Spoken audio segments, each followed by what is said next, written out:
Hey friends, it's Dimitri with Bashka Streetwear. In front of me here is the biggest print that I've done up to this point. So this would be considered an oversized print and it takes up most of the garment.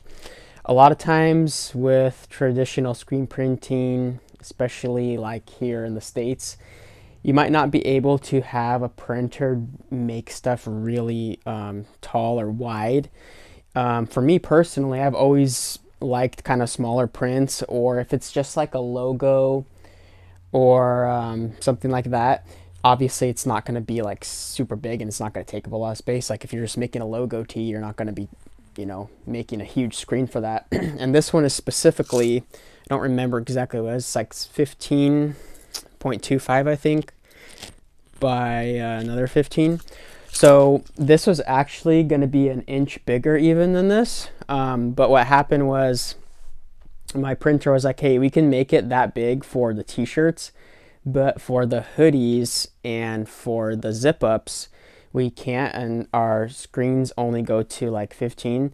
The reason why is because of the zipper boards and to print over the Kangaroo pockets. So when they were making and printing on those hoodies, they had that sort of limitation because they had to use special boards for the screen printing, because the Kangaroo pocket is a elevated surface and it's not flat like a t-shirt.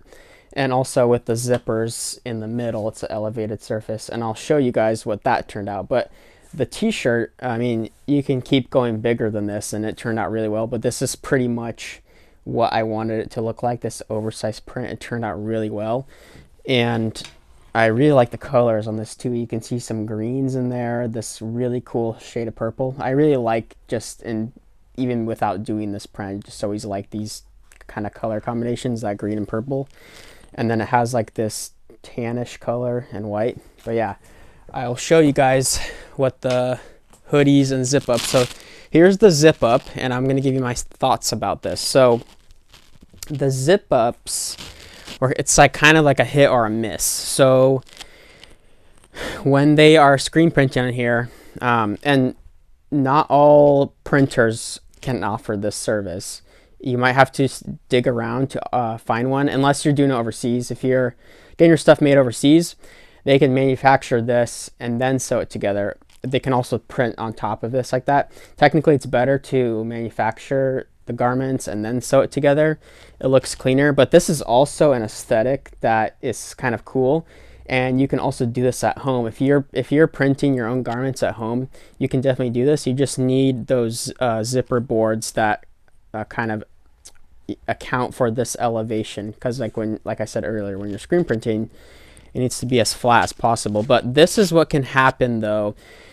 You might not be able to get it perfectly, and there are several hoodies like this where they have these kind of lines, and these, I think a lot of them I'm going to put in like the reject bin, because this was kind of an experiment. I didn't order a lot of these zip ups. I want to test it out, but I did learn some valuable stuff from here.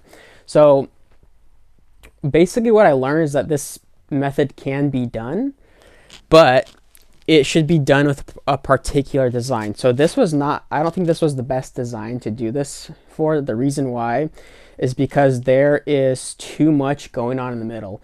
If I made a design where there's sort of like it's using less ink in the middle, like maybe the design is very heavy like on this side and like this side, and it comes together to like smaller points, or the design is very like rustic, or it's not like as concrete and uniform as this design. This is like a very a uniform image and it's all on there. It's not like chaotic. When it's sort of like this, you can't really hide the imperfections that may result from printing on zippers. So that's something I learned, and there will probably be another time and place for me to do this, but for now I will shelve that.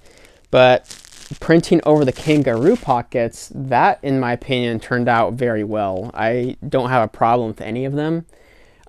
They worked out for the zipper hoodie, and they also worked out very well for the standard hoodies that I used to print on. All of these came out terrific. I really like the hoodies. So that is something that I will definitely do in the future if I need to make another oversized print like this. This is what it turned out like. So the hooves on the horses, they come down to here, and that's part of the design. That was no problem. So yeah, if you're looking to get oversized prints done, it can be done. You can print over the Kangaroo pocket. You can print over zippers, but there are some irregularities that may pop up. Some print shops may not do it for you. You have to look around for that, but it can turn out pretty cool. And I guess the overall thing that I learned from this is keep in mind the artwork that you're using for it, and kind of think about it, whether or not you can kind of hide those imperfections with printing. Here's a good example of this. So if this this is funny too. This is literally like the thing that should have been the opposite in a way. So this is obviously a scene from the book of Revelation in the Bible, the 4 horsemen, and then you have the pale horse in the middle right here. But if this horse was like more like a darker horse, it would have worked way better to hide those imperfections on the zippered hoodie. Let me bring that back for a second.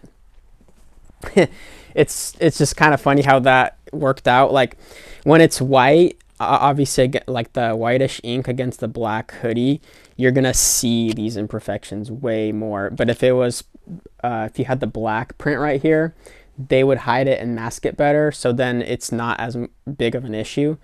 So that's like just another thing to think about. Think about your ink colors, and think about the overall design, because that is something that you're gonna run into. But yeah, if you guys got any value of this video, or if you have any comments or questions, you can leave them down in the comment section below, and I'll catch you guys later. Thanks.